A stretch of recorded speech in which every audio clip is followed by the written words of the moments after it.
If you're starting a business, choosing the right business address makes all the difference. It could be the determining factor on whether or not you get business credit, on whether or not your LLC documents get approved, and more importantly, whether or not you and your family's privacy is protected. And so in this video, I'll walk you through each business address option that's available. I'll share with you my own personal business address recommendation and the one I currently use for my business. And then I'll walk you through step by step on how you can set up a business address for your own business. And so if that sounds good to you, let's get into this video. The first option you have when it comes to business addresses is using your home address. The reason why you don't want to use your home address as your business address is because in most states, your business address is public record. That means if anyone were to look up your business name, they would be able to find your business address, or in this case, your home address. And so using your home address can put you and your family at risk. And so if you happen to have angry customers, or you've broken off friendships or relationships, and you're trying to start anew, you'll put your privacy in jeopardy. And so for those reasons, I personally don't recommend you use your home address as your business address. The next step up, and this is going from worst to best, is a P.O. box. You can get a P.O. box from the USPS, or the United States Postal Office, for the cheap price of $10 to $20 per month. And so you would think that you're getting a good deal. But what most new business owners don't know is that if you try to use a P.O. box as your business address, you won't be able to receive FedEx and UPS packages. Those delivery drivers have been told not to deliver packages to P.O. boxes. And so as you run your business, if you go with a P.O. box, you'll be limited at the amount of mail you will receive. You also will be limited in virtually access your mail. And so USPS does offer informed delivery. You are able to see packages that are on the way to you, but you're unable to see when those packages actually arrive at the address. And so if you want to have additional features like scanning or mail forwarding, you're not going to be able to get them with a P.O. box. Plus, in most states, the Secretary of State will not accept a P.O. box as a business address. And so if you try to use a P.O. box, you're likely to get your LLC documents rejected, which means more time and more money correcting them. I personally wouldn't recommend you use a P.O. box as your business address. Next, we have a virtual address, which is a real street address located at a mailing center. And so the benefits of going with a virtual address is that you can actually receive mail at this location. So if FedEx or UPS were to send your business mail, you would receive it at this address. But the cons with a virtual address is that it's not as professional as some of the later options that I'll mention. And so if a customer or a bank were to look up your virtual address and see a mailing center, they would think your business was unprofessional.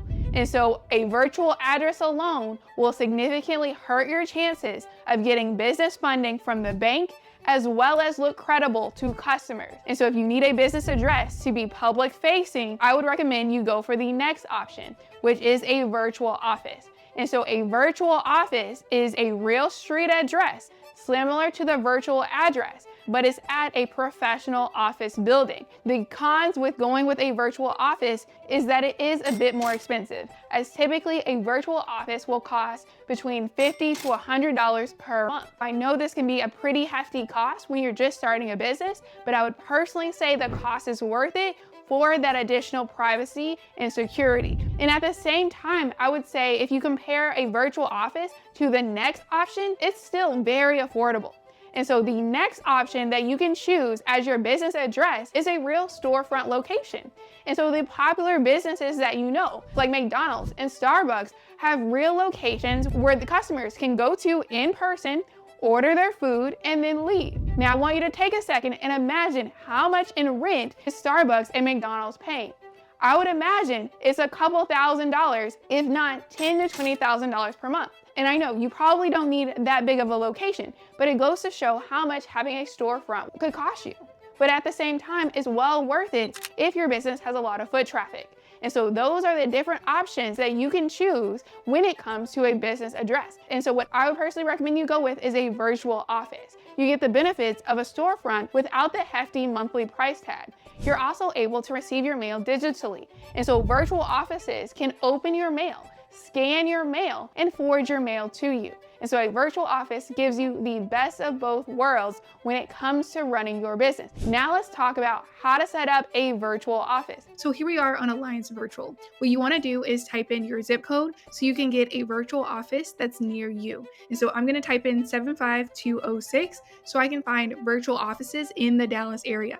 And so once I enter in the zip code, it's then going to take me to a page with a couple of different virtual offices. And so I'm going to go through and see which one matches the services that I need. And so some of the features included with a virtual office is a recognized business address, virtual phone and business number, a live receptionist as a potential add-on, frequent mail forwarding, and private meeting rooms. And so since I run an online business, I will want frequent mail forwarding as I want my business mail to be forwarded to my home rather than having to go to the office in person. My budget is between $50 to $80. And so as you're looking through these virtual offices, you do want to kind of figure out what your budget is. I would say on the low end is $50 per month, and on the high end is about $100 a month. And so some of the options we have are Oak Lawn Avenue Office Center for $59 a month, Alpha Road Office Space, Fairview Town Center, North Central Expressway, Dallas, Texas.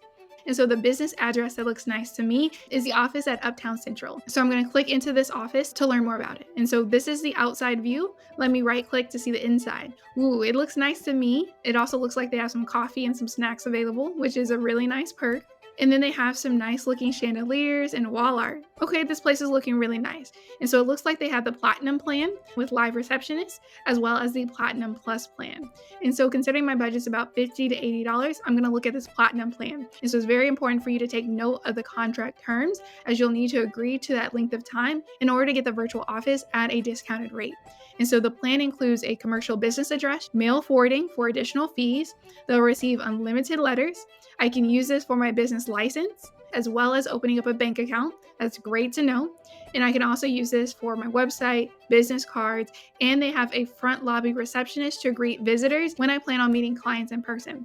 I also have access to meeting rooms, as well as a free online notary to complete filling out Form 1583. And so for all virtual addresses, you will need to complete Form 1583 as it gives the virtual address permission to receive mail on you or your business's behalf. And so after reading over the features and amenities, I'm really happy with the services offered. I'm now going to check this address real quick into the USPS search. I'm looking at commercial mail receiving agency, as well as PMB designator or PMB number. Fortunately, this address doesn't have a PMB number, which is a good sign. If there was a PMB number, that means that USPS counts it as a mailbox. And so having a mailbox rather than a suite number looks unprofessional. Another note is that you typically want commercial mail receiving agency to say no here, because sometimes banks and other lenders will reject addresses that are counted as commercial mail receiving agencies. If you really like the address, I would just use my home address with the banks and use the virtual office for my LLC documents as well as marketing materials. And so a virtual office that has this kind of profile works in most cases. There's just some instances that banks won't accept it, and that's where you can use your home address. If you want your address to check all of the boxes, then you're likely going to have to pay more money. Just letting you know up front. But for me and my needs as of right now, I'm good with moving forward with this address. And so I'm going to add this plan to my cart. I am going to select bi-weekly mail forwarding and then hit continue. And so I'll enter in my basic information and then hit continue. And so what's nice is that right now they're running a promotion, so they're waiving the one-time setup fee. And so the monthly reoccurring total will be $100, $25 for mail forwarding, and then $75 for the cost of having the office. And so I'm going to update my existing address as well as my card information, and then I'm going to agree to the terms as well as the 6-month contract. And so now it's time for Alliance Virtual to process your new virtual office. Once they let you know it's been set up, submit Form 1583 and get it notarized. And so you will need 2 forms of legal identification. I personally recommend your passport as well as your state ID. And so Form 1583 authorizes Alliance Virtual to receive mail on your behalf. And so once this paperwork is submitted, you'll then receive alerts and notifications from Alliance Virtual when you receive mail to your virtual office. And so there's no doubt you want to have a virtual office for your business. And I've left a link in the description to the best available deals with Alliance Virtual. Let me know if you have any questions at all in the comments below, as I want you to have the information you need to choose the best option for you. And if you're looking for some bank bonuses to cover the cost of your virtual office, make sure to check out the video right here.